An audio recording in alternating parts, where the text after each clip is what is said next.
Thank you, Wayne County Chapter, for sponsoring this session.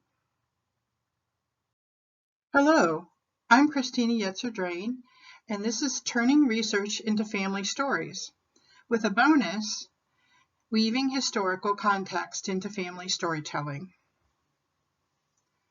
Birth and death records, newspaper clippings, maps, land deeds, wills, photos, and family interviews. They are all pieces of a puzzle that can tell an ancestor's story. How do you weave a tale, write a short story, or publish a book that will interest even non-genealogists in the family?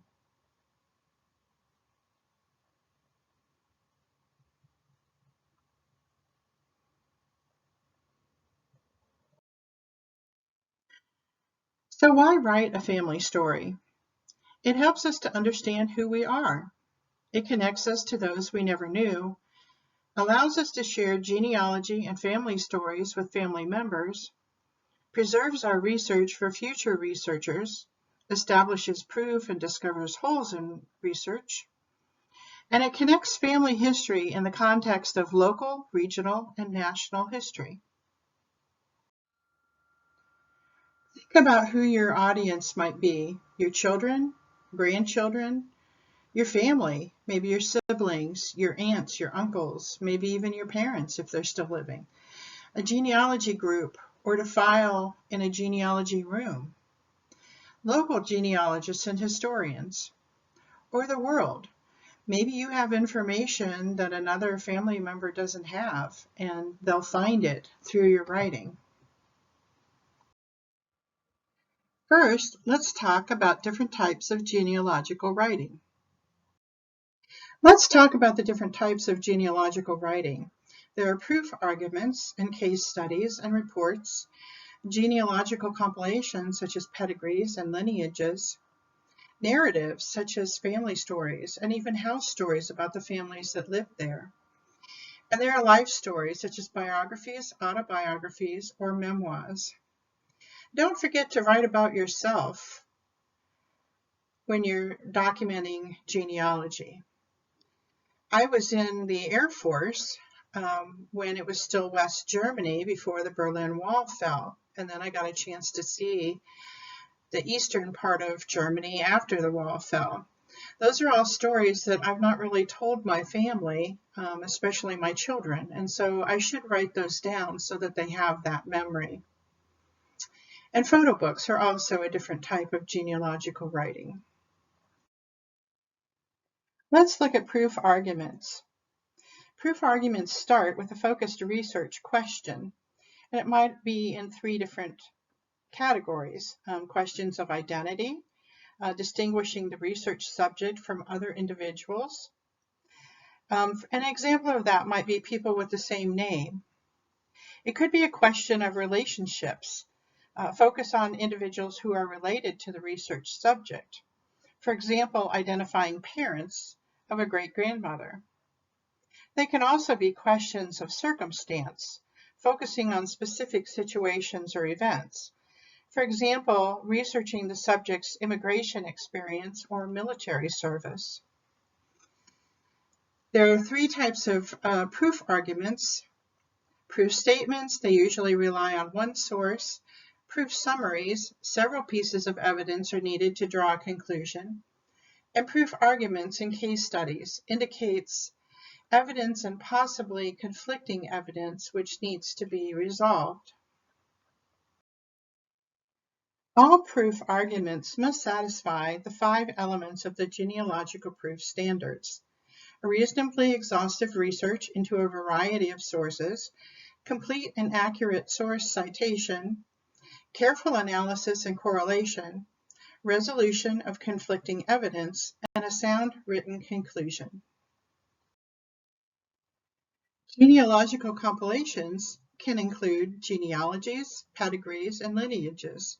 They document the relationships between people, provide biographical details about people, study the families in historical context, and they can include proof discussions to establish relationships and prove kinships. Narratives, life stories, and house histories are wonderful choices to tell your family history in an easy-to-read manner. House histories are a new form of narrative telling the stories of those who built and lived in a home. So where should you publish your work? So let's begin with the end in mind. Where do you want to publish your work? You could publish it in genealogical or historical publications at the state or local level. If you have enough information about your family to prove your lineage, you could apply to a lineage society. You can also create photo books with stories. We talked about that a few minutes ago. That's a great place to place your history so that other family members can flip through and read about different people, their ancestors. Ancestry.com and FamilySearch.org also have areas where you can place written memories, you can put photos, documents in, and FamilySearch.org even has an area where you can audio record some of the family history. And then also consider blogs, websites, and other places where a wide variety of people, hopefully your relatives, will be able to see the information. And if you have enough information, you could always self-publish a book.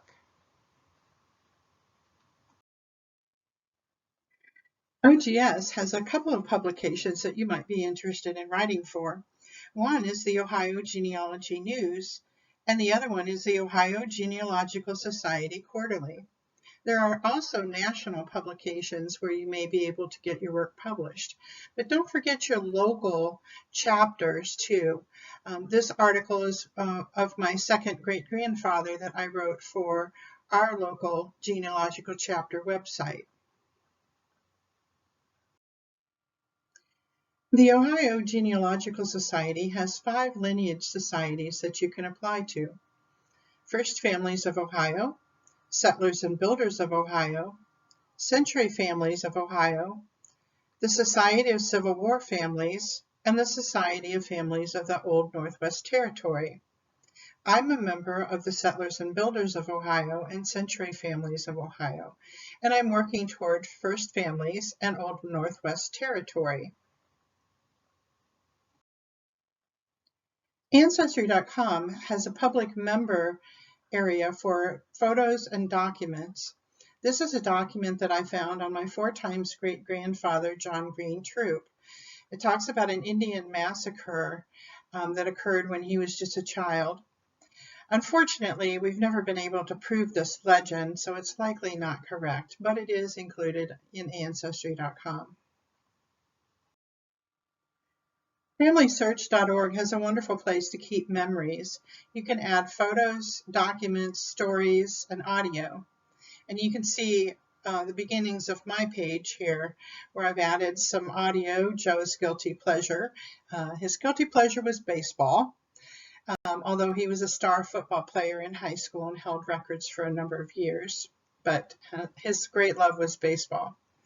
I also have some documents. I have family stories. You can see some beautiful photos of my family through the years. Once you start compiling a lot of information, you might want to consider creating a blog or a website so that family that's across the country or maybe even across the world are able to see some of the work that you've done. Here I've included my Yetzer Family in America website that I created with Johann Baptist Yetzer and some of the family members, the first couple of generations. You may have enough information to publish a book or maybe an ebook.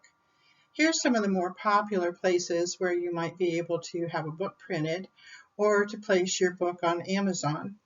Lulu.com, Blurb.com, Amazon, CreateSpace, and 48hourbooks.com all have templates that you can use to help create your book. 48 Hour Books is actually in Akron, Canton area, so very easy to access within Ohio. So now let's talk about weaving historical context into family storytelling. Historical context means studying and situating your ancestors in the context of their surroundings, whether it's time, place, or environment. I want to talk a few minutes about narrative nonfiction. By definition, narrative nonfiction tells a story through carefully researched factual recounting. What are some of the story ingredients that are needed? A specific time and place, characters, an incident, what prompted you to tell the story, and then action. There has to be some kind of action in the story for it to move. And then finally, transformation. What happens because of the action that was taken? Were they leaving the old world and coming to the new world, or were there other stories in which a transformation happened within the person or the family? You also want to appeal to the five senses: taste, hearing, sight, smell, and touch. An ancestor aboard an early ship might have seen the shoreline slipping away, heard the sharp snap as the sails filled the air, felt the water splash over the side of the ship as it rolled in the rough waves, smelled the rain as it began to fall, gently, then soaking his shirt. Use your imagination, but don't make things up. Your writing should come from your research. Most likely, you aren't going to start by writing a book. You're going to want to start with smaller chunks. Well, how do you find those nuggets? Well, begin with the timeline.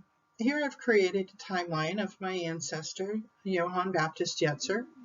I have the date that he was born and where, the date that he was married, when he emigrated to America, and then the year that he died in Vernon Township in Richland County. So that's very basic information that you might want to keep in a timeline. Some other things you might want to add are maybe the death of the parents, if they died maybe when he was a child, birth of any siblings, military service, birth of the children, or whether he was widowed or whether they lost a child. From that timeline, you can develop questions generated from your topics. For example, what time of year and what was the weather like when they departed? How did they travel from their home to the port? What did the port look like? What did the ship look like? How many were traveling and their ages? Who were the other shipmates? Were there other Swiss on board? And what did their birth look like? What did they take with them? I know from family history that they had a family Bible that they brought with them. And why did they leave the country? You'll want to research the community where the family lived. Are there museums or genealogical and historical societies in the community where they lived, or maybe at the county or the state level? Newspaper archives are also a great place to look, and most of them are online nowadays. They can include civic groups and clubs, awards, military information, births, deaths, hospitalizations. And county books can be found like in Google Books online and some other locations that can be really helpful in telling stories. Also look for maps and deeds, probate records and wills, family Bibles, and church records. Check out census records from about 1850 to 1940. Those are the ones that have names of family members as well as the head of household. Look for military pension files too, especially the War of 1812 and the Civil War. City directories can be helpful. Manuscript collections and state archives are also great places to look. So let's look at some of these areas, like museums, genealogical and historical societies. This is our small library in Shelby in Richland County, And as you can see, we have a good selection of books. A lot of times local genealogy societies have books and records and family genealogy that people have passed down, that they have donated to the museums and genealogical societies that you're not going to find anywhere else. So it's a great place to visit.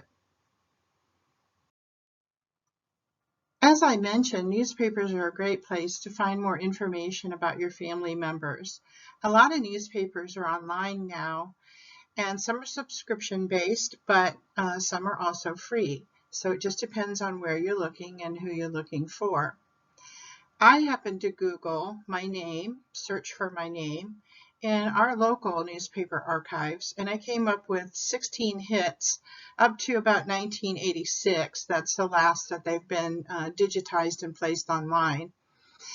Here are 4 of them. I have my 5th birthday was in the newspaper, as well as the other children that came to the party. Most of them were my neighbors, but some were also people that that my mother knew. So that's kind of a neat bit of information. I was in the hospital at one point. I think I was probably 6 or 7 years old and had my tonsils out. So back in that time frame in the 1960s, they smaller newspapers would put in who was admitted to the hospital and who was dismissed. They didn't actually say why they were in, but that gives you information. I was still living on East Madison Avenue at that point. So, and then the third one, I was in the Ideal Sewing 4-H Club. And if you read down to the bottom, I was supposed to host the next meeting coming up for that group. And then I was in the service. I was in the military and in the Air Force. And this was the information for when I first joined the military. And the military was really good about anytime anything happened, whether you got a promotion or you went someplace or you got an award, they would have you fill out information so that they could send a press release to your hometown paper. It was a great public relations tool for them, a great recruiting tool for them, and it also helped local people see what you were doing and where you were. So I have several of those clippings too, and some others. Google Books, Project Gutenberg, and HathiTrust, among others, have digitized millions of older books. These are books that are by and large out of print now, and they've placed them online. And so it's a wonderful resource for anyone who's looking for their family history. I happened to come across this book, History of Elkhart County in Indiana, and it has my 2 times great-grandfather, Henry Burgess, in there. We knew he was from Canada. We didn't know where, and so now I have the town. And added information, we knew nothing about him beyond the fact that he was born in Canada. Here's his father, Julian Burgess. When he came, he didn't come to Elkhart first. He came to Valparaiso in 1861. We did know that he worked with the railroad. But then there's also information about his wife, his children. She was married first, and her first husband died. He was also working for the railroad, and he died with the railroad.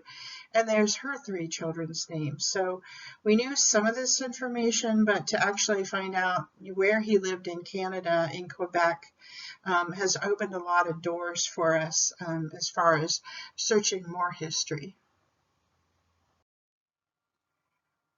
If you can find old maps, especially those that have the section, township, and range on them, there's a wealth of information. You can see J.B. Yetzer, that's John Baptist Yetzer. That was the land that they homesteaded in what's now Crawford County. It was in Richland County when he bought the land. But you can see how the land, how the road kind of cuts through his property. You can see who the other property owners are on either side. There's a John Suter and a Charles Suter, who I think he may have come over with, or knew them as they came over. There's a lot of information. There's some little trees on there. I'll talk a little bit later about an orchard that he planted. That was an apple orchard. So a lot of really good information, and it shows the little black squares are where the house actually sat. This is a land record after John Baptist Yetzer died in 1841. His property went to his children, not to his wife, Bridget, but to his children. So you can see in this information, Bridget, the daughter, had already married George Fisher. So George was also included in the land property as well as Bridget. Cecilia is on there. She was not married yet. And then the other children are not listed on there either because they were too young to have the property transferred. So each child, when they became of age, they turned over their property to John Baptist, the son, who came over, and he managed the farm after John the father died.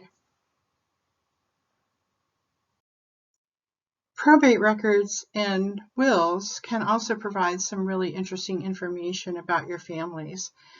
This is one of my ancestors, John McMahon.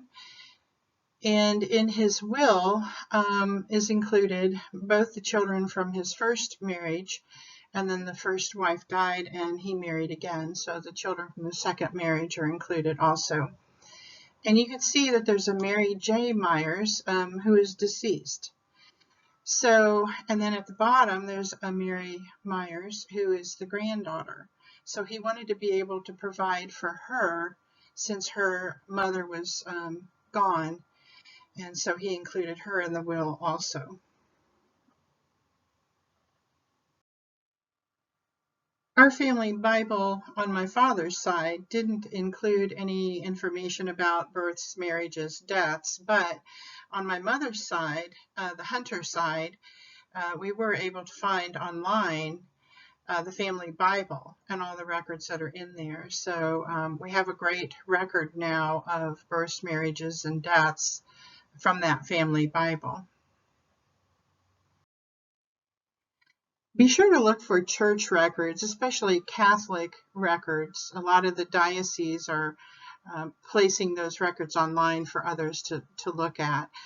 They may not be searchable. You may have to go page by page to find what you want, but they are a great place to look, especially baptism records and death records. A lot of the death records, early death records, this may be the only record that you can find. They may not have the civil record to them. This is actually a death record for Nicholas Cleese, who Cecilia that I mentioned a few minutes ago, that was her husband. And you will see that the Catholic records are probably going to be written in Latin. So, but you can make out the name Nicholas Cleese in there. So they can be very helpful. A lot of the priests at the churches still know Latin, and so you may be able to get a transcription from them if you need one.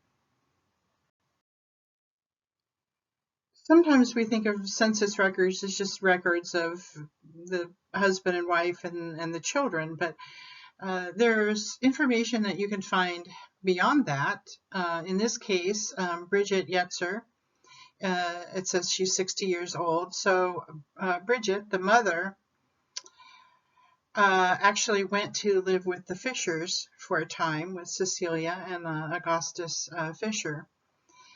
And so we can kind of track where they are. Later on, she went to live with Cecilia and Nicholas Cleese.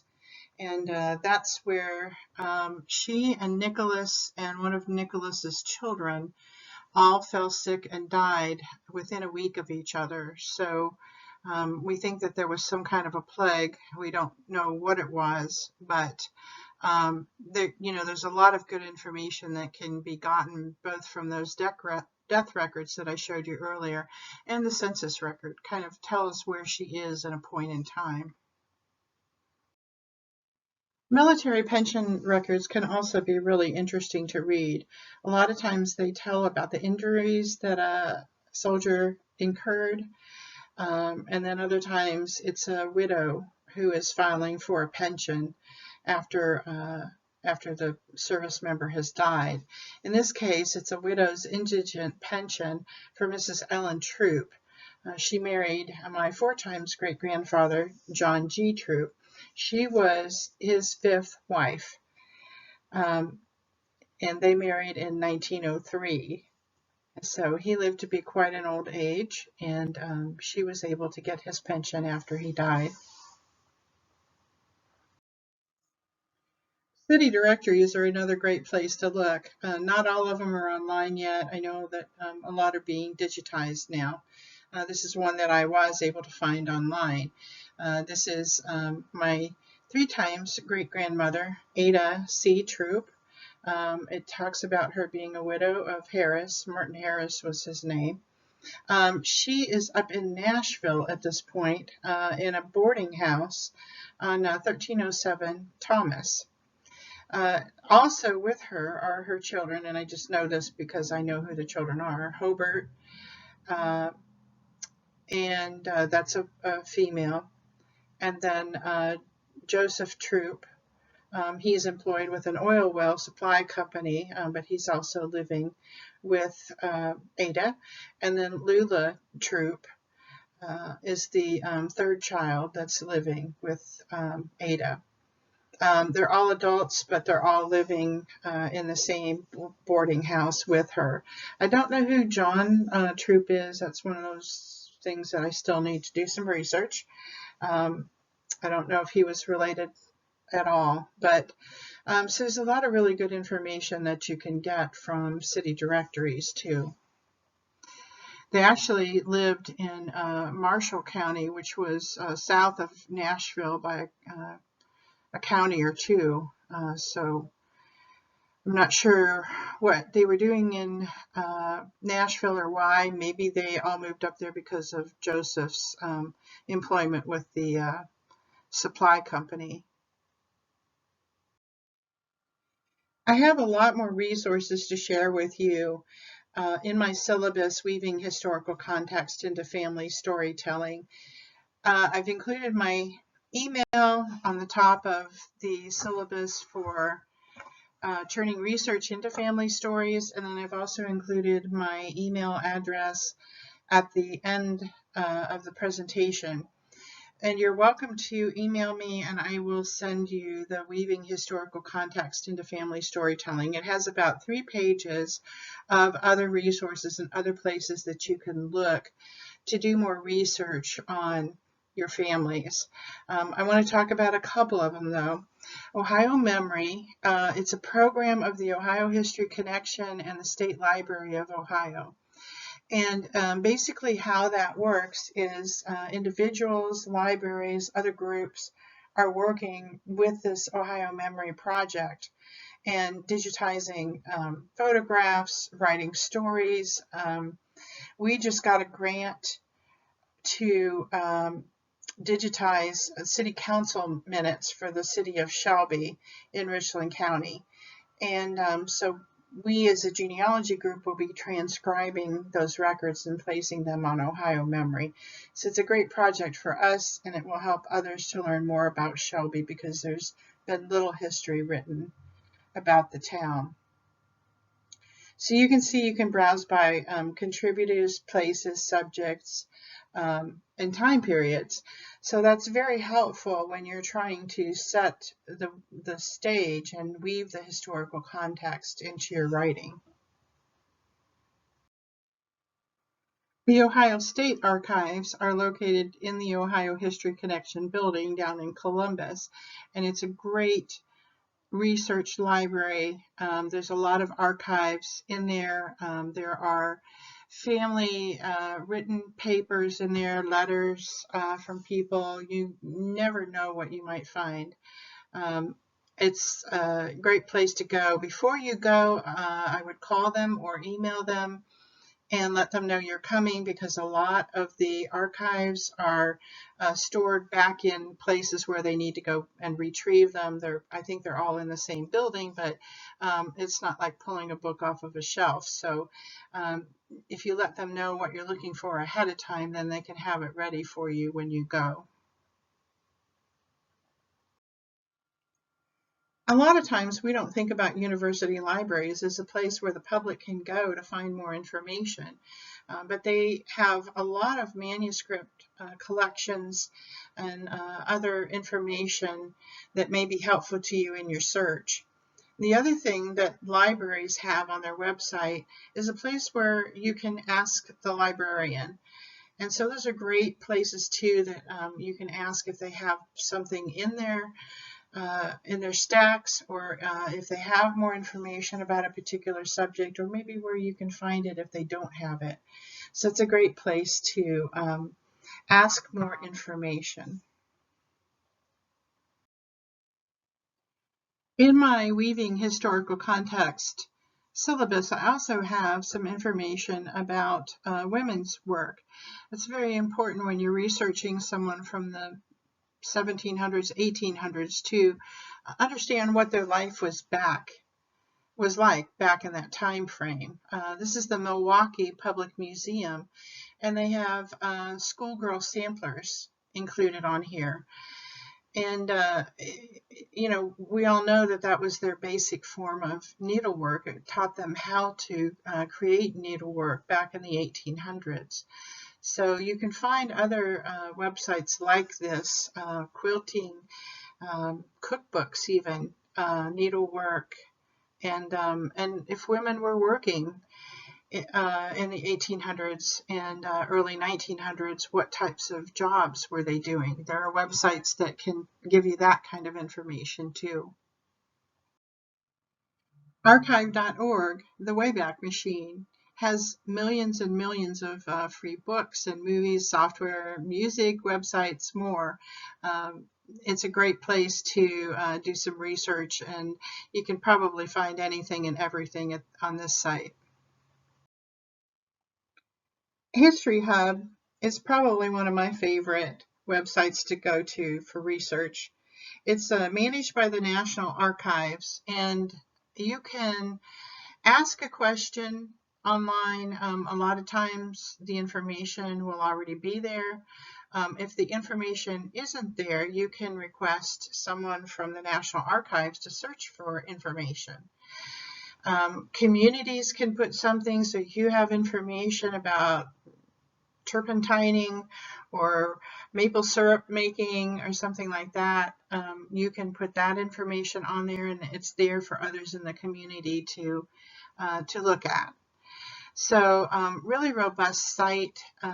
It's a lot of fun to just go and research information, occupations, World War II. I've researched for some information on World War II and specific battles in World War II before. So great place to look, and not a lot of people know about it.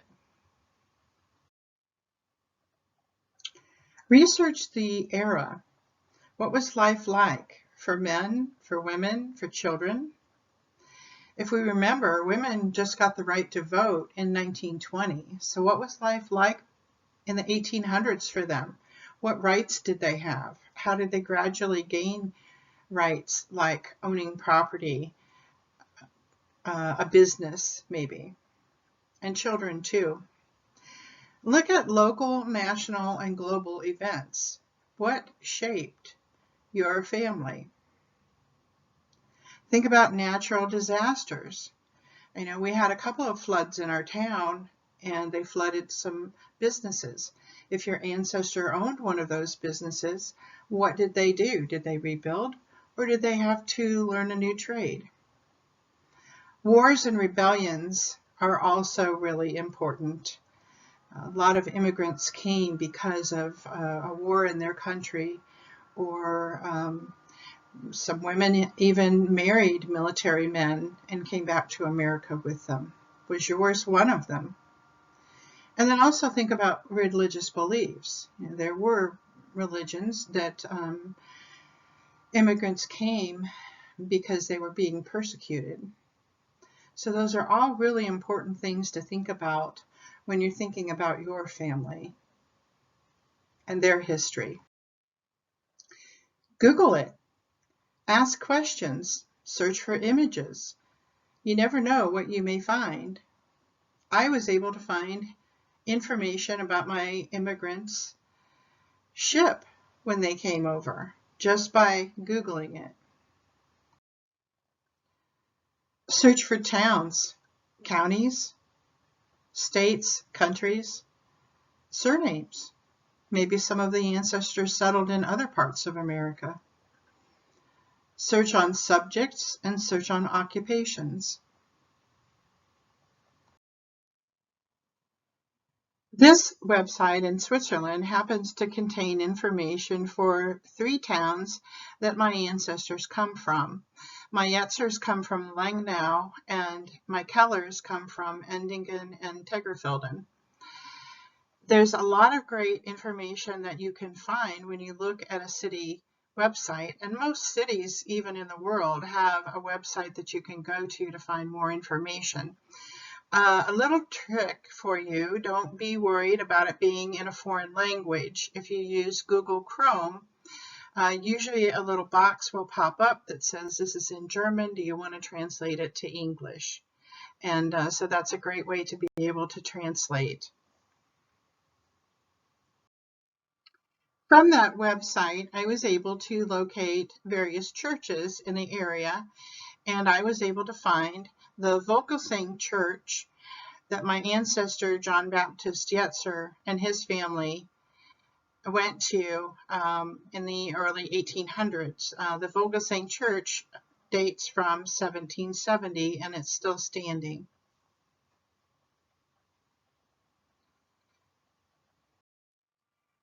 Let's talk a little bit more about narrative nonfiction. Start small. Will you write about one person or a family? Is there enough information to write a story? And it's okay if there isn't. You can write as you go. Is there an interesting story that you really want to tell? Find a focus for your story. What do you hope to achieve in telling the story?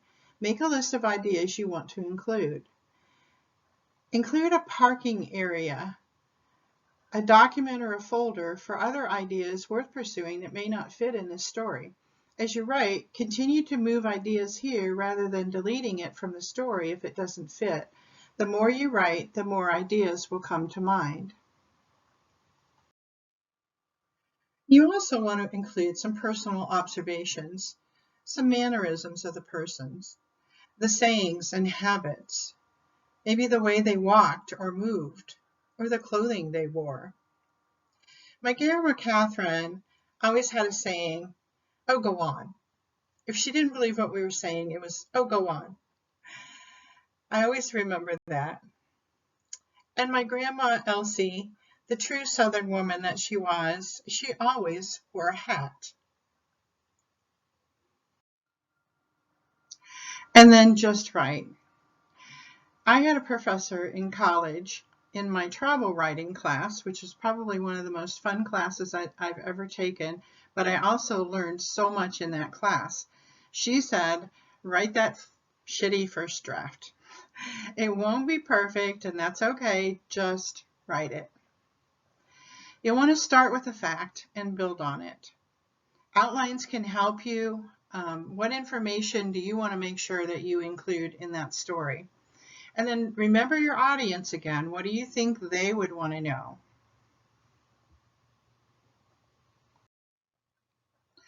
After you've written your first draft, set it aside.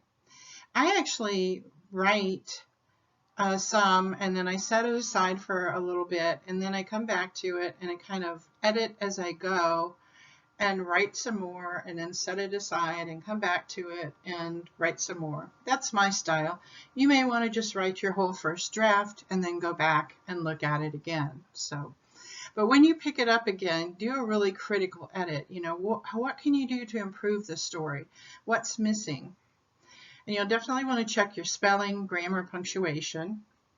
And then begin to think about the historical context. What happened during that time that influenced the characters? What can you add to the story with historical context? And although we're writing narrative nonfiction, we still want to cite our sources. And some of the reasons that we do that are to move the researchers to analyze the information. And it shows the quality and the quantity of the research that you've done. It also validates your family history, and it helps to find the source again so that you don't keep researching the same thing over and over again. You'll want to remember these basic elements when you're writing citations. Who? The entity that created the work.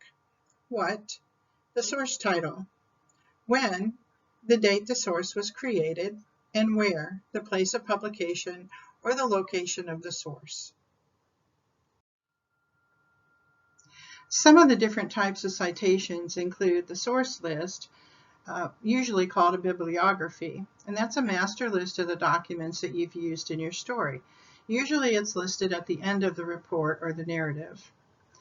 There's also reference notes. Most of the time we call them endnotes or footnotes, and those identify the source of individual statements in your writing. And then the third one that you might use is called a source label. And that's actually added to an image or an extract or a transcription to explain where you got that information on that individual document. The type of citation you will use depends on who your audience is, where you're going to be submitting your writing. For most people, if you're just writing for your family, you'll probably just want to create a bibliography. It's a master list of the references that are used, and it can be quite lengthy if you're doing it for narrative nonfiction. Even the tiniest snippet of information should be included for the reader to go back and reference. Here's an example of what a bibliography would look like. And I've also included in this bibliography a couple of great places where you can go to find more information on source citations, both from Thomas Jones' book and Elizabeth Shown Mills' book. The citation style that genealogists usually use is called Humanities Style of the Chicago Manual of Style. There's a website for the Chicago Manual of Style. It's a paid site. If you're doing a lot of writing, you might want to get a subscription to them. But you can also usually find cheat sheets at some of the genealogy conferences and on FamilyTreeMagazine.com. So, when is your story finished? Well, we all know a genealogist's work is never done. Even if you're missing a few bits of information or some brick walls, write anyway. You never know. Publishing your work allows other people to view it, and you may find a descendant of the missing person that can help you with your brick wall. So now I want to show you a case study of how to write in narrative nonfiction. So now I want to give you an example of some narrative writing. I've chosen my ancestor that I've talked about through this presentation, Johann Baptist Jetzer. I have information on the family that I've written on a blog, a website on WordPress, JetzerFamilyInAmerica.com. So I pulled a little bit of information that I have on that website, and so you can see, most people in the normal writing in a genealogy style, in 1833, they came along with their sons and daughters, and I have them listed with their ages, and then left from the port of Le Havre France on the Casimir Perrier bound for New York. They arrived 29 July 1833 and they made their way to Richland County, now Crawford County, Ohio. Okay, it's got a lot of good information in it, but it's pretty boring, isn't it? It's just a lot of facts and figures to it. So now I'll read my ancestor's story that I've put together based on some information that I've found in my research. Johann Baptist Jetzer perched on one of his family's trunks, which was waiting to be loaded onto the three-masted Casimir Perrier. It was to be their home at sea for the next 2 months. He surveyed the scene. The captain, who looked to be about his age, barked out orders to his crew to load passengers' earthly possessions and the food that would be needed to sustain them for the long trip. The air of the harbor city was ripe with the smell of dead fish. The symphony of voices from Germany, France, Switzerland, and Belgium would be his shipmates on the voyage to America. His eyes settled on his wife of 17 years, Brigitte, and his 6 children, Cecilia, 16, who was minding the baby, Rosina, barely old enough to walk. Son Johann, a bright, curious 14-year-old, watched as the family's possessions, including extra food and their treasured family Bible, were loaded on the ship. Daughters Brigitte, 13, Mary Agatha, 9, and son Leo, 7, amused themselves exploring the dock. He thought about the quaint hamlet back in Switzerland, Vogelsang, and everyone he and the family were leaving. He was 40 and Brigitte 42. Were they making the right decision at their age? Setting sail for a new country was intimidating, but the Casimir, built just 4 years earlier, was very seaworthy, having made the same voyage to New York a year earlier. They would have to learn a new language. They had already spoke French and German, and the children were well educated, so English might not be so hard. Their Swiss friends had just settled on land in Ohio, bought from the government. The dense forest would have to be cleared for a farm, but the children were old enough to help. He thought about the apple trees he could plant so Brigitte could make her wonderful strudel. The final whistle came from the captain, brought him back to reality. It was time to gather the children and board. A new life, a new world awaited. So where did I find all this information? This family record that I was able to get from Switzerland actually shows the date of birth for Johann and the date of birth for Brigitte, known in America as John and Bridget. And it also shows the date of marriage for them as June of 1816. So from there I was able to figure out that that they were married for 17 years and basically their ages. And if you'll look on here too, it says Kinder about halfway down, and some but not all of the children are listed on here. From the ship's log, I was able to find out that the name of the ship was the Casimir Perrier. I was able to figure out who came, John and Brigitte, and then all of the children, and even a baby. Baby Jetzer was Rosina. One really interesting thing about the ship's log is that Leo Jetzer is on there. It's the only record that I have of that child. He's not listed on any of the land deeds after John Baptist died, and so the land deeds that went to the land that went to the children, and he was not one of them. So he either died with or before his father. So it's a really interesting and important piece of information for my family. Also from the ship's log, I was able to decipher that there were people from from France, from Germany, from Switzerland, and from Belgium also on the ship.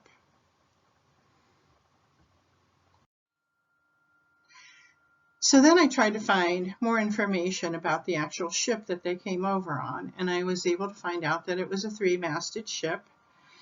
And some of the voyages that it had taken, the age of the ship, that it was only 4 years old. I also found out that the ship took about 2 months to sail from France to America, to New York. And then also really interesting on this website that I found was some of the sailors that were also on the ship. And so from that, I saw that the captain of the ship was born in 1793. And if you remember, that's when John Baptist was born. So they were about the same age. And that's where I got that information from. So how did I know that they brought a Bible with them? Well, here's an article in the Shelby Daily Globe that talks about Leo Yetzer having a Bible that's 148 years old, was printed in Germany. Actually, printed in German is what it really meant. Well, Leo Yetzer was the grandson of John Baptist Yetzer.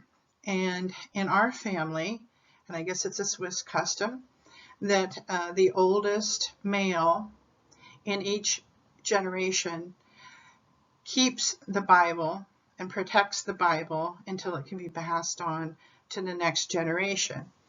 It will be really interesting because the gentleman that has the Bible now has 2 girls. So we're not quite sure how it will get passed down to the next generation from there. But we still have in our family the family Bible. So I was curious about how the family would get from Switzerland to France to board the ship to America. So I Googled it, and I found a book called New Switzerland in Illinois. It was in a collection in the University of Illinois Library, which told some information in general about how Swiss traveled. There were evidently a couple of gentlemen who you could engage in business, and they would take you by wagon through Paris to Le Havre.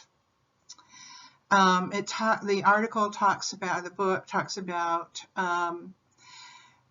they gave them meals along the way. The wagons that they took were well equipped with cooking facilities, so they were able to cook while they were on the trip.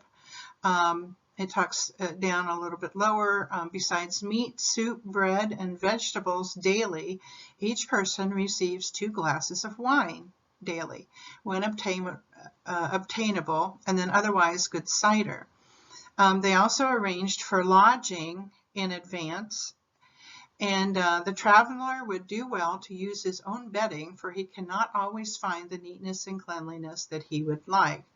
The trip usually takes 20 days. So really interesting information. These 2 men were from the same canton, Aargau. So it's perceivable that they may have used these men or someone similar to arrange their travel from Switzerland to France. I didn't include it in the story because I didn't feel comfortable that this was the mode of travel. So those are the types of things that you have to think about when you're deciding whether to use some information like this.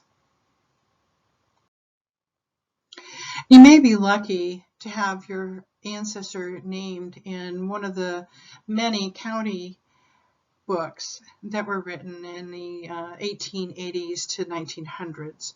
And this is J.B. Yetzer, John Baptist Yetzer, the son, who came over from Switzerland. So there's information about him and the fact that when he was 22, his father died and he had to become the support of the family. He maintained the farm for many years, they had 12 children. A lot of really good information in here that can be woven into another story, really. It talks at the end, he stands high in the community and is one of the best read men of his township.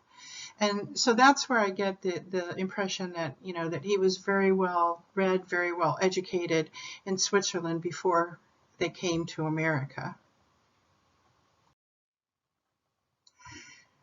So this is another example from the history of Crawford County this time, and a book that was written in the late 1880s, 1900s or so. And it talks about the first settlers that came to the area. So you can see there were some that came in 1832, and then John B. Yetzer and some others came in 1833.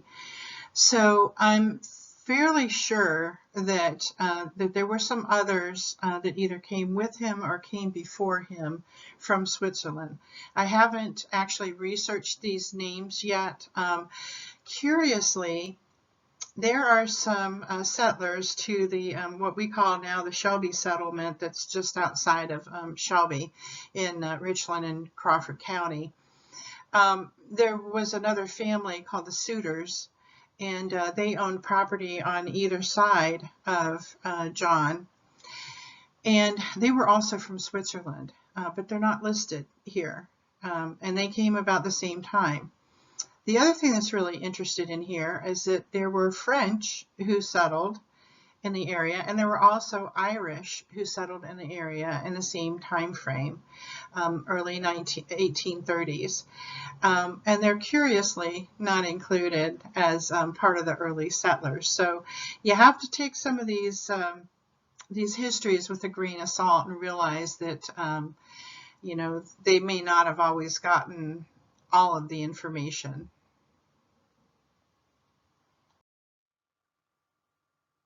Thank you for joining me today in turning research into family stories and weaving historical context into family storytelling. Here's my email address if you would like for me to send you the second syllabus, Weaving Historical Context into Family Storytelling. It's ChristinaLDrain@gmail.com. Happy writing!